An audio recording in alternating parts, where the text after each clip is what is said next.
समंदर के किनारे बसे एक छोटे से गांव नूरपुर में लहरों का शोर ही वहां के लोगों की जिंदगी का संगीत था। गांव के सबसे आखिरी छोर पर जहां समंदर की लहरें रेत को चूमती थीं, वहां फूस और ताड़ के पत्तों की एक पुरानी झोपड़ी थी। इस झोपड़ी में रहमान अपनी बीवी जोहरा के साथ रहता था। रहमान एक सीधा साधा मछुआरा था। उसके पास दौलत के नाम पर बस एक पुरानी नाव, एक जाल और ऊपर वाले की जात पर अटूट भरोसा था। रहमान बहुत मेहनती था। अगर ऊपर वाला रिजिक यानी रोजी देता तो शाम को दस्तरखान पर सालन रोटी दिखती, वरना वे दोनों गरम चावल के पानी यानी गंज को ही नेमत समझकर पी लेते और शुक्र अदा करते। एक शाम रहमान थका हारा मछलियां बेचकर लौटा। जोहरा दरवाजे पर उसका इंतजार कर रही थी। तशरीफ ले आए आप? आज बड़ी देर कर दी। क्या आज ऊपर वाले ने कोई रहमत दिखाई? जाल में कुछ अच्छी मछलियां फंसी क्या? हाँ जोहरा, आज उस परवरदिगार का बड़ा करम रहा। जाल में बहुत उम्दा मछलियां आई थीं। हमारे गांव के बड़े ताजिर कासिम सेठ ने उन सबको अच्छे दाम पर खरीद लिया। ये लो पैसे, इनसे कल के लिए कुछ आटा, नमक और राशन ले आना। और सुनो जोहरा, मैं सोच रहा हूँ कि कुछ पैसे बचाकर तुम्हारे लिए कांच की चूड़ियों की एक जोड़ी खरीद लो। बहुत दिनों से तुम्हारे हाथ सूने हैं। रहमान, इन चूड़ियों और जेवरों की क्या जरूरत है? आप जानते हैं कि मॉनसून करीब है। हमें सबसे पहले अपनी इस झोपड़ी की छत को ठीक करना चाहिए ताकि बारिश का पानी घर के अंदर ना आए। जो ऊपर वाले ने हमें दिया है उसमें सब्र और संतोष से जीना ही हमारे लिए सबसे बड़ी बात है। आप बहुत थक गए हैं, हाथ मुंह धोकर आइए, मैं आपके लिए ताज़ा गंजी परोसती हूँ। जोहरा, तुम्हारी जैसी नेक और समझदार बीवी मिलना ही मेरा असली नसीब है। जब तक हमारा दिल साफ है और ऊपर वाला हमारे साथ है, हमें किसी चीज की कमी नहीं होगी।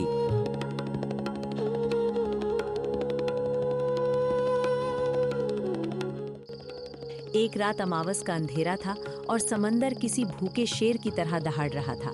गांव का कोई भी मछुआरा उस तूफानी मंजर को देखकर समंदर में उतरने की हिम्मत नहीं कर सका, लेकिन रहमान ने हिम्मत जुटाई। उसे अपनी बीवी के लिए एक पक्की छत और सुकून की जिंदगी चाहिए थी। वो ऊपर वाले का नाम लेकर अपनी नाव लेकर समंदर के सीने पर सवार हो गया। आधी रात गुजर गई, घंटों लहरों से लड़ा, पर एक भी छोटी मछली जाल में नहीं फंसी। ऊपर वाले, क्या आज खाली हाथ ही घर लौटना पड़ेगा?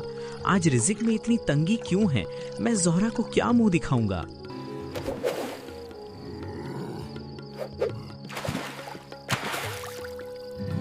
जैसे ही वो मायूस होकर जाल समेटने लगा, अचानक उसे महसूस हुआ कि जाल बहुत भारी हो गया है। नाव एक तरफ झुक गई। रहमान ने अपनी पूरी जान लगाकर जाल को खींचा। जैसे ही जाल नाव पर आया, उसकी आंखें फटी रह गईं। जाल के बीचों बीच एक ऐसी मछली थी जिसके छिलके सोने की तरह चमक रहे थे और उसकी आंखें कीमती नीलम पत्थर जैसी नीली और गहरी थीं। है मेरे ऊपर वाले, ये तेरी कैसी कुदरत है। सुनहरी मछली, अगर मैं इसे कासिम सेठ को बेच दूं तो वो मुझे हजारों अशरफियां देगा। हमारी सारी गरीबी, सारी तकलीफें एक ही पल में खत्म हो जाएंगी। वो मछली इंसानों की साफ जुबान में बोल उठी। ठहरो एक नेक इंसान, मुझे तकलीफ मत पहुंचाओ। अगर तुम मुझे बाजार में बेचोगे तो तुम्हें सिर्फ चंद दिनों की दौलत मिलेगी, लेकिन अगर तुम मुझे जीने दोगे तो मैं तुम्हारे घर में सुख और खुशहाली का जरिया बनूंगी। तुम बात कर रही हो? कौन हो तुम? क्या तुम ऊपर वाले की कोई विशेष रचना हो?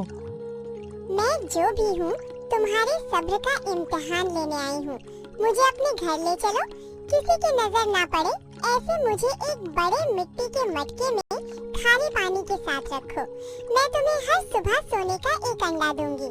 उसे बेचकर तुम अमीर बन सकते हो, लेकिन ये राज किसी को पता नहीं चलना चाहिए। अगर ये बात फैली तो तुम्हारे और मेरे दोनों के लिए खतरा पैदा हो जाएगा। रहमान समझ नहीं पा रहा था कि ये कोई सपना है या हकीकत। उसने मछली को अपनी चादर में लपेटा और चुपचाप घर ले आया। फजर की अजान से पहले उसने जहरा को जगाया और पूरी बात बताई। जहरा को पहले तो यकीन नहीं हुआ, पर जब मछली ने उसके सामने बात की तो वो दंग रह गई। दोनों ने घर के पिछवाड़े एक बड़े मिट्टी के मटके में उसे छुपा दिया।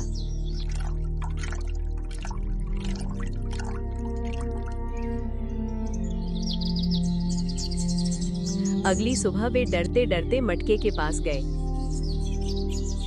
शुक्र है ऊपर वाले का। रहमान देखिए, ये तो वाकई सच है। ये खालिस सोने का अंडा है। हमारा नसीब जाग गया, हमारी गरीबी दूर हो गई। हाँ ज़ोहरा, लेकिन बहुत होशियार रहना। इस बात की भनक हमारी परछाई को भी नहीं लगनी चाहिए। मैं इसे शहर के बड़े जौहरी के पास जाकर बेच आता हूँ।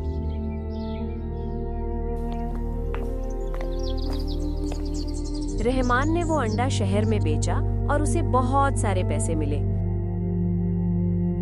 धीरे धीरे उनकी झोपड़ी एक आलीशान पक्के मकान में बदल गई। रहमान ने अब समंदर की लहरों से लड़ना छोड़ दिया था। ज़ोहरा कीमती कपड़ों और जेवरों में नजर आने लगी। गांव के लोग हैरान थे कि एक मामूली मछुआरा रातों रात इतना रईस कैसे हो गया। खासकर रहमान का एक दूर का भाई बशीर, जो बहुत ही लालची और जलनखोर इंसान था। एक दिन जब रहमान बाजार से लौट रहा था, बशीर ने उसे रोक लिया। क्यों रहमान भाई, आजकल समंदर के किनारे आपके कदम नहीं पड़ते? बिना मछली पकड़े घर कैसे चल रहा है? या फिर उस कासिम सेठ की तिजोरी पर हाथ साफ कर दिया है? बशीर, अपनी जुबान को लगाम दो। मैंने कोई गलत काम नहीं किया। बस ऊपर वाले का करम है, मुझे एक छुपा हुआ रिज़िक मिल गया है। अच्छा, क्या रिज़िक सिर्फ नेक लोगों को ही मिलता है? और कैसा खजाना है जो हर हफ्ते तुम्हें शहर ले जाता है? कुछ तो राज है तुम्हारे पास, वरना एक मछुआरा इतना बड़ा मकान नहीं बनवा सकता। रहमान इन सवालों का जवाब नहीं दे पाया और वहां से खिसक गया। लेकिन बशीर ने जो शक का बीज बोया था, वो पूरे गांव में फैल गया। ये खबर कासिम सेठ के कानों तक भी पहुंच गई। सुनो, उस रहमान के बारे में पता लगाओ। कहते हैं उसके पास कोई ऐसी चीज है जो उसे रोज दौलत दे रही है। उस पर कड़ी नजर रखो। उसकी हर पल की खबर मुझे चाहिए। उस दिन से रहमान के जीवन का सुकून छिन गया। बशीर हर वक्त उसके घर के आसपास मंडराता रहता और कासिम सेठ के आदमी साए की तरह उसका पीछा करते। रहमान की रातों की नींद उड़ गई। एक रात ज़ोहरा ने उदास होकर अपने शौहर से कहा, रहमान, ये कैसा बेचैनी भरा जीवन है। ये सोना हमें मन की शांति नहीं दे रहा, बल्कि हमारे चेहरों की मुस्कान छीन रहा है। हर पल ऐसा लगता है जैसा कोई हमें देख रहा है। मुझे डर लग रहा है। ज़ोहरा, तुम चुप रहो। जहाँ दौलत होती है वहाँ खौफ तो होगा ही। अब हम गरीब नहीं रहे, हमें इस अमानत को बचाना होगा। हमें हर किसी से सावधान रहना होगा। सावधान रहने का मतलब क्या ये है कि हम अपनों से बात करना भी छोड़ दें? आपको अपनी नाव और उस समंदर से दूर हुए कितना वक्त हो गया जिससे आप प्यार करते थे? क्या हमें वाकई ऐसी दौलत की जरूरत है जो हमारी नींदें छीन ले? हाँ, जरूरत है। तुम बेकार की बातें मत करो और सो जाओ।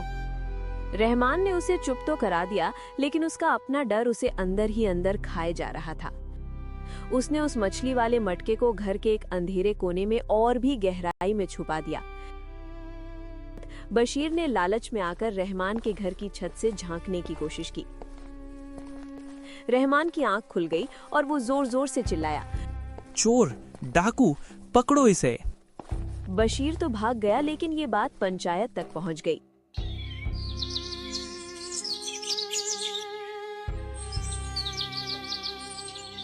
क्यों रहमान, तुम्हारे घर में ऐसी क्या दौलत है कि लोग रात को छतें फाड़ रहे हैं?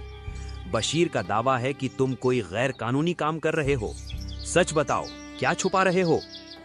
हुजूर, इसके घर में सोने के अंडे देने वाली कोई चीज है। आपको इसके घर की तलाशी लेनी चाहिए। नहीं हुजूर, ऐसा कुछ नहीं है। ये बशीर झूठ बोल रहा है। अगर कुछ नहीं है तो डर कैसा? कल सुबह मेरे सिपाही आकर तुम्हारे पूरे घर की तलाशी लेंगे। अगर कुछ मिला तो तुम्हें कैद खाने में डाल दूंगा। कासिम सेठ की धमकी ने रहमान के होश उड़ा दिए। वो गिरता पड़ता घर आया। उसका चेहरा डर से सफेद पड़ चुका था। ज़ोहरा, हम बर्बाद हो गए। कल तलाशी होगी। अगर उन्होंने वो मछली देख ली तो वे हमें चोर बताकर जेल में डाल देंगे। सब खत्म हो जाएगा। रहमान बेबस होकर जमीन पर बैठ गया। ज़ोहरा शांति से उसके पास आई और उसका हाथ थाम लिया। रहमान, अब तो देख लीजिए, इस सोने ने हमें क्या दिया।